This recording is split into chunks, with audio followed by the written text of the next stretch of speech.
श्योपुर के Deendayal bus stand पर बुजुर्ग और उनके बेटे पर हुए जानलेवा हमले के मामले में अब नया मोड़ आ गया है। पहले बोहरा समाज और सर्व समाज ने कार्रवाई की मांग की थी, वहीं अब मुस्लिम समाज भी एसपी कार्यालय पहुंचा है। समाज का कहना है कि व्यक्तिगत विवाद को पूरे समुदाय से जोड़कर पेश किया जा रहा है। उधर घायल बुजुर्ग ने स्पष्ट किया कि उन्होंने पूरे समाज नहीं बल्कि कुछ असामाजिक तत्वों का जिक्र किया था। क्या है पूरा मामला, देखिए इस पूरे रिपोर्ट में। 8 जुलाई को श्योपुर के दीनदयाल बस स्टैंड पर 75 वर्ष मोहम्मद सजाक हुसैन और उनके बेटे मुर्ताज पर कुछ लोगों ने लाठी डंडों और लोहे की रॉड से हमला कर दिया था। इस मामले में पुलिस ने 5 नामजद आरोपियों के खिलाफ प्रकरण दर्ज कर जांच शुरू कर दी। घटना के बाद पहले बोराहा समाज और सर्व समाज ने आरोपियों की गिरफ्तारी और सख्त कार्रवाई की मांग को लेकर एसपी कार्यालय में ज्ञापन सौंपा था। अब मुस्लिम समाज ने भी एसपी सुधीर कुमार अग्रवाल को ज्ञापन देकर मांग की है कि एक व्यक्तिगत विवाद को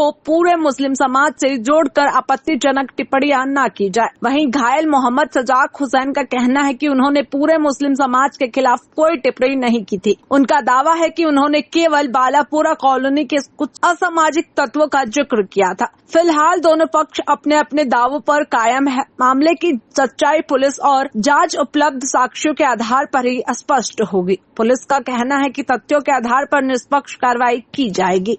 मांग ये है कि हर घटना पे जो हर विवाद में पूरी समाज को टारगेट करने का काम करते हैं ना, तो इस तरीके से टिप्पणी करती है कि मतलब कार्रवाई न करने के पश्चात कार्रवाई की मांग नहीं करते, उल्टा समाज को दोषी ठहराते हैं। पूरे समाज को किसी व्यक्तिगत आदमी की दुश्मनी, लड़ाई झगड़े को पूरी बिरादरी, पूरी कौम को, पूरी समाज को टारगेट करने का काम करते हैं। और जिहादी जैसे शब्द और गालियाँ पूरी समाज को, कौम को गाली दी जाती है। इसलिए पूरे समाज में आक्रोश है और इसी तेज हम यहाँ पे आए हैं आवेदन देने के लिए, तो उचित कार्रवाई की मांग। आपका नाम क्या है? मोहम्मद सज्जाद हुसैन। आप बस स्टैंड पे किस काम के लिए गए थे? हम इंदौर जा रहे थे। ठीक। दोनों बाप बेटे थे, साथ में बैठे थे। अटेंडेंस शूट के हमारे वहीं रखे थे। ठीक। होटल के बाहर टेबल लगी रहती है, उसको बैठे थे। ठीक। और हम अनजान थे बिल्कुल भी, हमको कुछ भी पता नहीं। जी। इन लोगों ने आके हमारे ऊपर दोनों बाप बेटे पे हमला करा। मेरे बच्चे को आरा पटक के मार के धुएं उड़ा दिए। लोहे की राडें, लटे सब इनके हाथ में थे। कितने लड़के थे टोटल? 6-7 लड़के थे साथ में।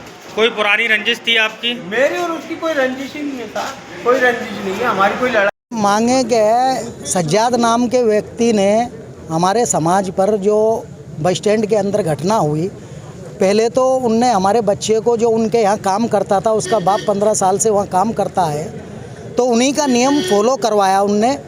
वो हमारे बच्चे ने कहा कि भाई मुझे कुछ तुम्हारे समाज को ने ये कह रखा है कि आप जूते लेके अंदर ना आए, तो ये नियम था उनका। तो उसने उस सज्जाद के लड़कों को मना किया कि आप जूते लेकर अंदर ना आए।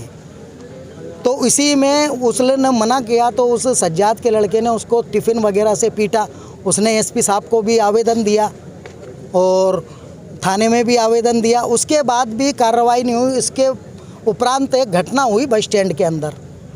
बस स्टैंड के अंदर जो घटना हुई, तो हम घटना का सपोर्ट करने नहीं आए, उसमें ये कहने आए हैं कि भाई जो हमारे समाज को सज्जाद नाम के व्यक्ति ने जो एक स्ट्रीट सीटर रहा है, डाकुओं को